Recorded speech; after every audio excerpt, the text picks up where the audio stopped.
Oh, the bosses we've lost over the years.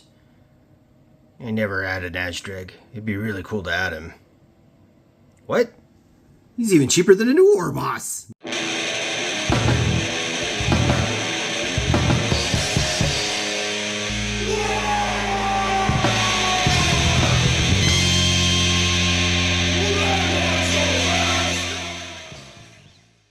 Wow! Welcome back to the Red Ones Go Fast. Old Big Mek here, and it's time for another video in ORKTOBER. And this one, we're doing something a little different. So go grab yourself a fungus spear and get a comfy chair. We're gonna do some lore. That's right, it's ORKTOBER, which means it's time for another video, and we are indeed doing lore.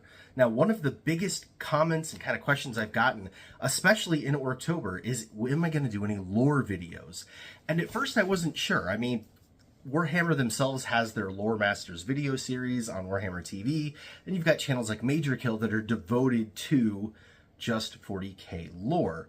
And while there is a lot out there, I did realize that a lot of it kind of is only focused on the big major players and characters and storylines in 40K and doesn't really cover any of the, mid-tier or small level things. And also, a lot of it doesn't tie back into the rules and the figures and how it actually pertains to 40K. So I thought we could actually give it a go and see what happens when old Big Mek tries to do some lore. So we are doing a very special episode today, and it is the lore of one Nazdreg Urdgrub, the infamous Bad Moon's Warboss. This should be a whole lot of fun. Let's get into it. All right, getting my squig spectacles on here so I can actually read these things. And yes, I own every single Ork codex ever made, including Rogue Trader era stuff. And I have poured through all of them looking for every mention of Boss Nazdreg that I could. And I chose him for a reason. You see, Boss Nazdreg started off as a major character in Ork lore. He was huge. He was in big parts of the stories, and he had his own mini, just as you saw in the intro. And for him to go from being such a major part and a named character to the not having a mini to the story getting smaller and smaller and smaller, and really his current status in 10th edition is really sad, and we'll get to that by the end of the video. But first, let's start in the good old days of 2nd edition. So the 2nd edition Ork Codex not only has Nazdreg in it, of course, again, he was an actual mini you could buy. He obviously had rules as well, and we're going to go over all of those things right now. Nazdreg Urdgrub, Bad Moon Warlord. Your army may include Nazdreg as its commander instead of a Warboss. This was back in the day when you could only run one Warboss in an Ork army, the way it should be. In most ways, Nazdreg is a typical Bad Moon Warlord. He is rich, ostentatious, overindulgent, and most importantly, overweight. He loves nothing better than to take his warband rating, both to garner extra wealth and to prove how well equipped his boys are. And one way, however, Nazdreg is anything but ordinary.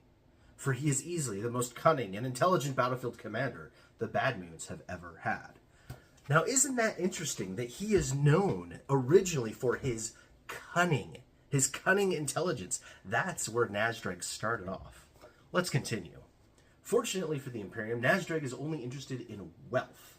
For if he ever worked up the energy to lead a WAAAAAAAAAGH, there is no doubt that he would be an adversary every bit as dangerous as Ghazghkull Thraka himself. Interesting. As it is, however, Nazdreg is an irritation rather than a deadly peril. This being said, Nazdreg leads a large and extremely powerful warband which has devastated at least 11 Imperial worlds so far, and defeated or outwitted all of the Imperial forces that have so far been sent against it. So right now they're telling us that Nazdreg is this really amazing tactician, and if he ever worked it up, he would be a rival to Ghazghkull himself. That's pretty important in the storyline, wouldn't you say? Makes him a really nice major character. Alright, let's keep going. Nazdreg's base of operations is a huge space hulk named Armageddon Campaign. I'm trying my best here. It really is Gargadur Slagulk in the Ork tongue, and given the Imperial codename Scylla. It is rumored that Nazdreg's mechanics have managed to gain some kind of control over the Space Hulk's movement, and the ease with which Nazdreg has outmaneuvered and escaped pursuing Imperial space fleets would certainly seem to imply that more than mere chance and the luck of the warp have been involved. And that's the background on Nazdreg in the 2nd edition Ork Codex. Now, out of all of this, I actually find the Space Hulk the most interesting part. That Nazdreg somehow is able to control a Space Hulk and pilot it through not just real space, but the warp.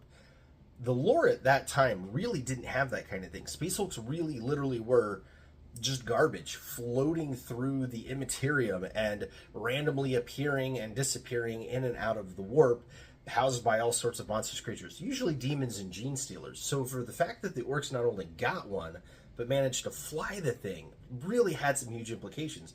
But again, they kept kind of writing his story away as being this guy that just wanted to build cool things and not actually take over the galaxy. Sounds familiar, doesn't it? Now, another fun way that this lore ties into all of Orkdom is this little extra bit they give you here in the bottom. And this is actually repeated or originates in the Rogue Trader book, but in the 2nd edition book, they put it here with Nazdreg tying it in. And it's, here we go, here we go, here we go. And then it has more lines. But it says Ork Space Chant intoned when hitching onto Space Hulks. So hitching rides onto Space Hulks. So there is a chance that Nazdreg's mob, his Wa, even though it wasn't really a Wa, but Nazdreg's mob themselves are the orcs to coin the term, here we go. That's pretty cool. So yeah, in the rules, he's got some weapons and things like that. He's got a bolt pistol, because they didn't have, sluggers yet, power fist, frag stick bombs, crag stick bombs, and a custom shooter. Now, he did wear mega armor, which is funny because his actual mini, as you saw, is not mega armor. He is Ardboy armor at the most, and yeah, that definitely does not match up lore-wise to the mini, but I digress. Mega armor targeter, so that'd be a 2-up save with a 4-up unmodified reroll if first save is failed. That's really cool. For those of you that aren't familiar with how invulnerables worked back in the day, it was you had your first armor save, and then if you failed that, you had a second go. It was more like a feel no pain. And it changed, obviously. Like I said, he went from a 2+ to a 4+. He also gets up to 4 war-geared cards, one of which must be his custom shooter, and then he has a strategy. So this is a lot like the stratagems that we have in 10th edition. Nazdreg has a strategy rating of 3. In addition, if you take Nazdreg as the commander of your force, you may take an extra D3 -1 strategy cards at the start of the game. So he basically came with a stratagem and made a detachment that was a little different than the others. Shades of 10th edition. And here I'll try to give you the best look I can of the artwork in this 2nd edition codex. You could see he is a very large and jolly looking Bad Moon Warboss in a very large mega armor setup with some Space Marine shoulder pads going on there and a whole bunch of moons. And I'm sure you've noticed that looks nothing like the mini that was offered, but those were kind of the times. Alright, moving on to 3rd edition and Codex Orks, we still have Boss Nazdreg. Now he is a warlord, and he has his own little lore section and special rules. And his rules have actually changed quite a bit from 2nd edition, like most of the characters and things have, but his lore is quite interesting.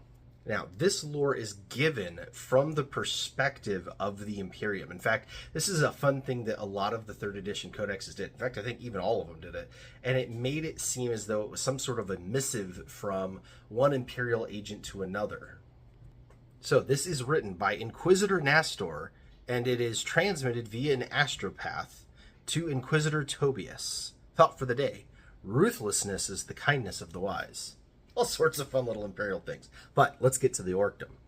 My investigations into the recent events within the Abaya sector have confirmed the reports that the Ork Warlord Nazdreg is operating in this area of space. Certain numbers of the citizens liberated from the Ork slave world of Sharakis 11 months ago reported seeing a huge and well-fleshed Ork leader in black and yellow armor directing the Orks there. By their account, this leader spoke good Imperial Gothic and used reward as well as punishment to ensure increased production of munitions and armaments. Now, I don't know about you, but that doesn't sound like a bad moon, does it? Sounds like a different clan. Is there a chance that Boss Nazdreg is an Umi Love and Blood Axe? I don't know. Let's keep reading. The citizens involved have subsequently been placed into penal servitude for their betrayal of the Emperor and allowing themselves to be captured. Checks out.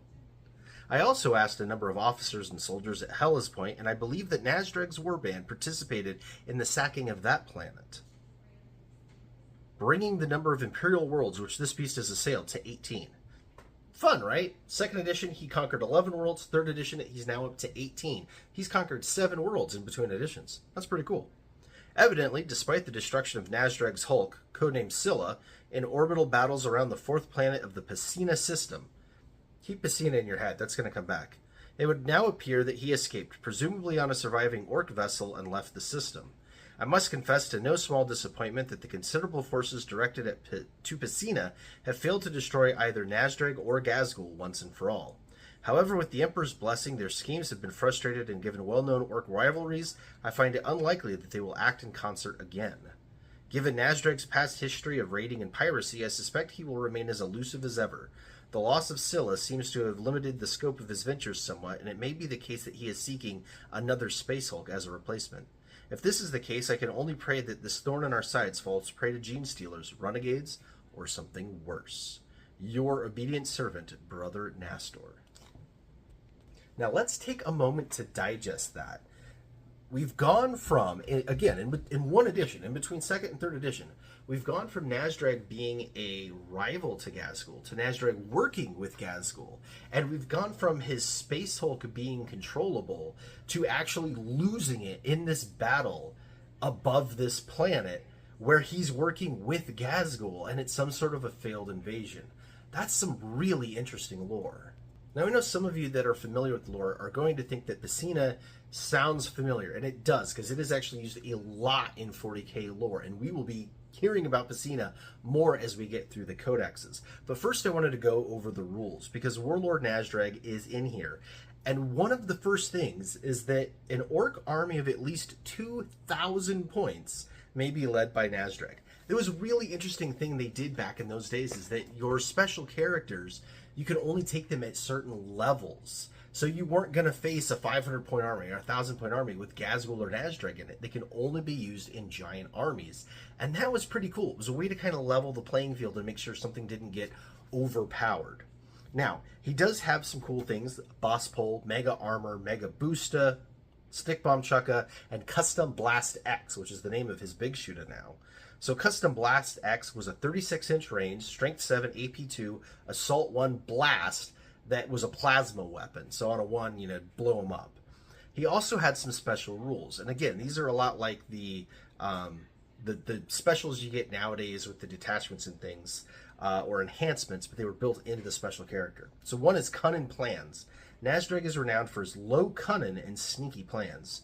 To represent this, one elite recruits mob in Nazdreg's army can use either the Infiltrators or Deep Strike rules.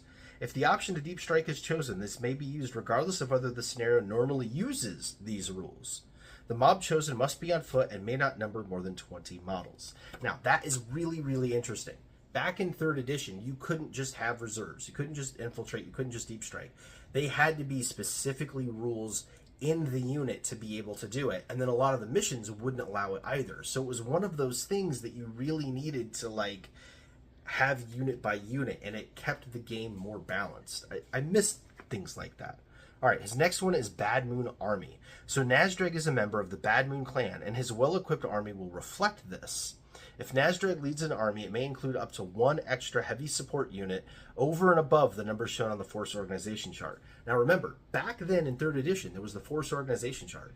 2 HQ, 3 Elite, 3 Fast Attack, 3 Heavy Support, and 6 Troops was all you could take, max. This allowed you to take 4 Heavy Support. It was like a different detachment before detachments were a thing. It also had a limiting number on it, so it could not include more than 1 of each unit of the following troops or vehicles. Scar Boys, which became Beast Nagas, Storm Boys, Commandos, Slugger Boys, and Stick Bombers. So even though you could take extra heavy support, you were limited on some of the other things you could do. And then he could have a bodyguard, otherwise he was an independent character. And that is Warlord Nazdreg. And this is the artwork that accompanies it, though it's not actually named or attributed to Warlord Nazdreg, but pretty clear that it is a Bad Moon Warboss in Mega Armor with a Power Claw. So yeah, that's a pretty good look right there. All right, now we get into some fun. In the middle of 3rd edition, this codex came out, Codex Armageddon, and this came out along with a worldwide actual campaign for the Third War of Armageddon. And the results of that campaign, of those real battles, actually formed the basis of the lore on what happened and what the outcome was. Old Big Mek himself actually fought in battles that were then reported to Games Workshop that helped influence one way or the other who won Armageddon. This is one of the absolute coolest things Games Workshop ever did, and this rulebook is absolutely amazing. Even though it's one of those first codexes to combine different armies into one, the fact that every army was extra cool. You got Ghazghkull Thraka and all the speed mob to attack Armageddon. You got the Armageddon Steel Legion, your actual like mounted Imperial Guard for the first time, and you got Salamanders, which was a brand new chapter that finally got fleshed out. It was just bonkers how much cool stuff they were doing all in once. And in this, we got way more lore about Warlord Nazdreg. Now, interestingly, Nazdreg himself is actually only mentioned in one little area, but then the results of what happened takes up an entire story. So we're going to do the little blurb first, and then we'll get to the results of what happened. So it says, most recently, Ghazghkull allied with the Ork warlord Nazdreg Urdgrub to make a vicious assault on the Imperial planet of Pesina 4. There's Pesina again. The Orks used a previously unknown type of teleportation device, which enabled them to maneuver their troops directly onto the planet from a space hulk located a massive distance away from the planet. The Imperial garrison was taken completely by surprise, and only the presence of the Space Marines from the Dark Angels chapter saved Pesina from being overrun by the alien hordes. However, this second defeat was of little consequence to Ghazghkull, for with the completion and testing of his new teleporta, he was finally ready to unleash his full force against the Imperium. So isn't that interesting? Now the Space Hulk, Scylla, remember, is being used to assault Pesina, but not directly. It's actually outside of the system, and they're teleporting the whole Ork army from the Space Hulk to the planet. And even though it was a planet-wide defeat for the Orks, that wasn't the point of them invading. The point was to make sure that the teleporta device worked. And Ghazghkull only had the teleporta because of Nazdreg. That's how they got together. Now, funnily enough, in their character section about the main players in Armageddon, they include Orkamedes, who is the Ork Big Mek that apparently came up with the teleporter that worked for Nazdreg. Orkamedes is still mentioned now and again, and in kind of maybe might be the Ork that is in the Brutal Cunning and Big Daka that is also doing lots of teleporter devices. So it'll be interesting to see if he makes a reappearance. But also you get this Admiral Peril guy. He ends up being a total putz. He's a whole nother story. But interestingly, Nazdreg is not down here. And again, there's this whole story about what happens with Nazdreg's teleporter that doesn't mention him, but we'll read a little bit of it. As well as their huge guns and missile batteries, the rocks contained giant teleporter arrays like those first used by Ghazghkull in his Pesina campaign. These were employed to teleport down Ork reinforcements, including gargants and heavy artillery in an endless stream. Commissar Yart personally led attacks by Cadian shock troops supported by the Titans of Legio Metallica and Legio Ignatum, which destroyed several of the fortresses, but bloody battles around many others consumed whole regiments in hours. For the rest of the war, the Space Marines bore the brunt of eliminating the Ork fortresses where they could. The Salamanders chapter winning particularly acclaimed for their success against the fortresses along the Hemlock River. Mysteriously, the Orks also made landings in the Fireways and Deadlands to the north and south of the main continent of Armageddon. Even Yarick was surprised. These grim, forbidding lands had always been believed to be uninhabitable and utterly valueless. They're the ash wastes. Their value to Ghazghkull became apparent when weeks later hundreds of tanker-sized Ork submersibles, submarines, rose from the polluted waters and made landings at Tempestora and Hell's Reach. Surprise was total, Tempestora fell within days, and the dockyards of Hellsreach were soon captured. Only a bitter defense by the Hellsreach Hive gang militias, with the supporting companies of stormtroopers and space marines, which had been rushed to the area, prevented the orcs from overrunning the entire hive. Now, how cool is that? Not only are they teleporting orcs, right? Again, in the 3rd edition codex, we just talked about teleporting, basic boys, your army. This is teleporting entire rocks. So those of you who know what a rock is, think about an asteroid, like a ginormous honking asteroid. They hollow it out, they fill it with guns and stuff, and they use it as kind of like a Death Star. The orcs were teleporting entire rocks from space next to the Space Hulk to the surface of Armageddon so that they had fortresses with which to wah from. And these things were so big they even carried Gargants, and it took 2 different legios of Titans to actually go battle these things. That's how epic all of this teleportation was. And all of that was thanks to this whole cool worldwide campaign about the Third War of Armageddon. All right, let's move on to 4th edition and this Ork Codex, which now Nazdreg is no longer a character that you can play in the game. Those rules have fallen away, but you do still get Warlord Nazdreg in the lore. So let's read this. All right, Warlord Nazdreg and Pesina 4.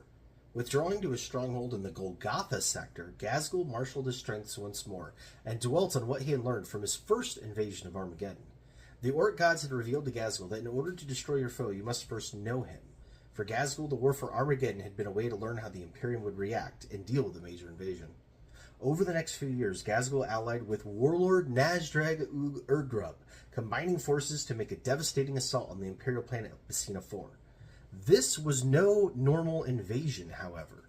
Nazdreg, a Bad Moon Warboss possessed of incredible wealth and cunning, had some of the finest mechs in the galaxy in his employ. These mechs had pioneered the type of teleportation device that enabled Nazdreg to maneuver his troops directly onto the planet from his Space Hulk, even when it was located a massive distance away from the planet. Ghazghkull saw the revolutionary potential of these teleportas and joined forces with Nazdreg to test it on the unsuspecting planet of Pesina 4. The Imperial forces were taken completely by surprise, and the planet was brought to its knees. Only the mysterious presence of the Space Marines from the Dark Angels chapter saved Pesina from being overrun completely by the Greenskin armies. The Dark Angels suffered a string of bitter defeats at the hands of Ghazghull's forces, culminating in a breathtaking duel at Calidus Harbor between the Ork Warlord and the Grand Master of the Deathwing. Though Ghazghull all but broke Grand Master Belial in 2, the Deathwing forces had bought time for the rest of the Dark Angels to arrive. Pesina 4 was saved, but Ghazghull already had his prize. Striking a deal with Nazdreg, Ghazghull left the Bad Moon Warlord to continue the war for Pesina in return for his best mech and the secrets of his teleporters. The Prophet of the WAAAAAAAAGH had work to do. Okay, first of all, how cool is that Ghazghull broke Belial in 2? Really, really rad. Yeah, I mean, Ghazghull gets all the love, though. For Nazdreg, though, not only were the teleporters a success, but Ghazghull took the best mech with him. So he took Orkimedes from Nazdreg to go keep doing these things. So in this one, it kind of changes it into Nazdreg was really only at Pesina and never came to Armageddon. Interesting turn of events in 4th edition. All right, moving on to 5th edition, and now the mentions are going to get less and less and less. So we are actually almost done with this already. I told you everything was front-loaded in those early editions. Now, first of all, I have to say, I've forgotten just how good this era of Codex was. Every era of Codex has a different flavor to it, but man, these really had these fantastic, huge photos of the actual minis that were just so well done that really makes you appreciate all of them. So if you don't have your hands on this particular codex, I'd highly recommend getting it just for, you know, how cool it is to see all of the minis up close like that. Now, I do have to warn you, the 5th edition codex that is recommended is from 2014 and has full cover art. This is the 6th edition codex from 2018, which uses the exact same art, but not length to length. You see how it doesn't cover the whole thing? This one is trash compared to this one when it comes to the photos and things like that. So buy the 2014 version, not the 2018. Okay, back to our lore. So in this, we've lost Nazdreg as a character, and we've lost him as having a mission in the lore. In fact, he only exists in this map, which, again, is a really cool part of this era of Codex. But let me show it to you. All right, so here on our map of the galaxy, you can see that there are all sorts of WAAAAAAAAGHs going everywhere. And here is Waaagh Ghazghkull next to Waaz Nazdreg going toward Armageddon. This is the only mention of Nazdreg in the whole Codex. In fact, we only see Nazdreg's name mentioned here in this little section about all the different green tides. He's got one tiny little entry that says, Nazdreg, a Bad Moon's warlord noted for his wealth and flair, bullies his mechs into performing ever more progressive and bizarre experiments. Despite some nasty setbacks, ranging from spontaneous combustion to sporadic gravity reversal, Nazdreg's mechs perfect their teleported designs. The warlord barters his new technology with Ghazghkull in exchange for an alliance.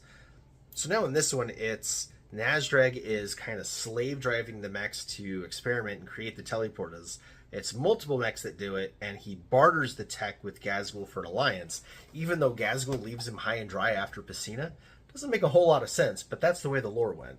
Now, one thing this Codex's lore does do is it talks about a lot of other Ork warlords that had Space Hulks. So it takes away from Nazdreg being the only one with one, or even the first one with one.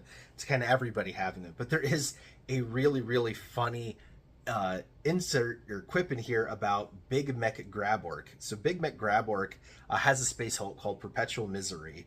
And they start taking it apart, putting it back together, and they basically turn it into a gigantic shock attack gun. And so they start launching snotlings onto the planet, but when the snotlings ran out, it starts shooting orcs. And Big Mek Grab Ork gets a little paranoid, puts the thing into reverse, and so the shock attack gun actually ends up sucking the planet backwards through the gun and blows up the whole planet and the Space Hulk. That's pretty hilarious. And again, even though it's light on artwork, the photos in this codex are just so good. How can you not love this? You gotta get one. All right, moving on to 6th edition, and again, the mentions of Nazdreg get even less. In this one, we just have a tiny little section right here about a new weapon that regurgitates what we've already heard. Nazdreg, a Bad Moon's warlord, noted for his wealth and flair, yada yada yada, bizarre experiment, setbacks, exchange with Ghazghkull for an alliance. Like, that's it. That little paragraph, one of the paragraphs from the previous codex, becomes the only mention of Nazdreg in the entire history of Orkdom in the codex. And I do mean that's it. Not even anywhere in the Bad Moon section does it mention Warlord Nazdreg at all. In fact, you start to see more Captain Badruck, who at this point is still a captain of freebooters, but maybe aligns with the Bad Moon's clan. But yeah, it's just, that's it. That's the only mention we have of this super major character. And that brings us to the more modern times of Warhammer 40K and 8th edition. This is actually the special edition codex that came with the Beast Snag army set when Beast Snagas were released. And then here in the Bad Moon's Clan section, there we go, we get one little mention of Warlord Nazdreg. In fact, it says, many Bad Moon's war bosses have plagued the galaxy, always feared for the firepower and high-tech killing capabilities of their warbands. In recent years, the most infamous of these has been Nazdreg, sometime ally of Ghazghkull Thraka. Renowned for his cunning and his terrifying hordes of heavily armed mega knobs, Nazdreg has a Vermilion clearance kill order from the Ordo Xenos active on him at all times. Still, they haven't caught him yet, and wherever the mighty Warboss is now, he is no doubt up to something that will prove very bad news for the human race. So it's new lore. It's not that same old excerpt that we got in the last two codexes. It's new stuff about Nazdreg. So now we know that his personal bodyguard of mega knobs is like how he rules, and that he is a sometime ally of Ghazghkull Thraka. So we went from Ghazghkull like using his teleporter to him bartering with Ghazghkull and like giving him his mechs to now being a sometimes ally. It's interesting how that relationship has played out over the years. But yeah, just knowing that he's got terrifying hordes of Mega Nobs that he teleports around is pretty cool. So even though he's just got a minor little bit part, it's still something new. All right, it's like Nazdreg's back on the mind. Maybe, you know, we're going to keep getting more on him. Now, I do have to interlude here with the Saga of the Beast from the Psychic Awakening series. This is the one that came out when they relaunched the new Gazgul Thraka Mini, and it was like Gazgul versus the Space Wolves and all that stuff. Nazdreg really isn't in here, but they have this updated version of the map from a few editions ago, and you'll notice the map is actually completely different. Not only are the players different, where things are different. Here is Warlord Nazdreg now all by itself. There's Valhalla and Alaric, and it does have a little excerpt blurb that goes along with something going on nearby it, but it doesn't mention Nazdreg other than right here. Separately, the four tyrants of Jaga, the expansion of Warlord Nazdreg, and the threat to the Vigil system should all be noted. So he was still an important part of what was going on. But you notice here, Piscina is way over here, away from the Wa, and then you've got Armageddon down here. So here's where Gaz is, here's where Nazdreg is, and they go to Piscina over here. All right, that brings us to the current 10th edition Warhammer 40K and the Ork Codex. This is the current rules that you could buy right now. And yeah, there's some Nazdreg in here, and well, it's new. So, it's this little blurb right here about Dasupa Rig, and it says, admits a three-way war on Arthas Moloch against Commander Farsight and Chaos Raiders under the Demon Prince Olglax the Soul Eater. The Bad Moon's Warlord Nazdreg vanished in a detonation of his teleported device. In the power that vacuum that followed, 3 orcs rose to claim Nazdreg's crown. The warbands of Bolgrog Bittux, Skraga, Fundastomp, and Smogboss. Not the greatest names anymore these days, are they, guys? Seeing the Tau as the less entertaining of their opponents, chased after the Soul Eater's force as they escaped back to their Ark of Omen, the Unhallowed. And it goes on about those three. So that's it. That's it. Nazdreg dies in an unfortunate detonation of his teleporter device in the margin of the Codex. The great warlord Nazdreg, who had a mini, who had rules as a special character for multiple editions, dies in the margins. Oh, how far the mighty have fallen. And that's it. That is the culmination of all of the lore on Warlord Nazdreg in all of the codexes. So I want to close with some examples. This is the 1997 miniature that we started with of Warlord Nazdreg, all painted up in Bad Moon colors. And then this is a conversion using a Mega Armor Knob. There's also lots of conversions out there using the Gazgul from that 3rd edition time frame. So yeah, there we go. Old Big Mek's first lore video. Tell me, what did you like? What did you not like? Throw it all down in the comments below. I've really been wanting to do one of these for a while, but I wanted to tie it into all of the different editions and the rules for the mini and the actual mini itself to do something a little different than the typical lore videos. I know it went kind of long, but Nazdreg was a really important character, and he doesn't get any love online whatsoever. And most things just quote one of those sources only, and not all the different various changes that he went through. So it's really interesting to see how his storyline evolved and changed over the years, including his relationship with Gazgul. So yeah, that's our lore video. That's this today's ORKTOBER video. I got to get back to work on my army for more videos coming at you the next day and every day after that for the rest of ORKTOBER. I really appreciate all of you for watching this one this far in. It was a lot of fun to research and like go back through all the old codexes and open them up and to read things that I haven't read in a really, really long time. And so if you enjoyed this, definitely let me know down in the comments below or share it with a buddy. All right, that's going to do it for this one. Until next time, what on?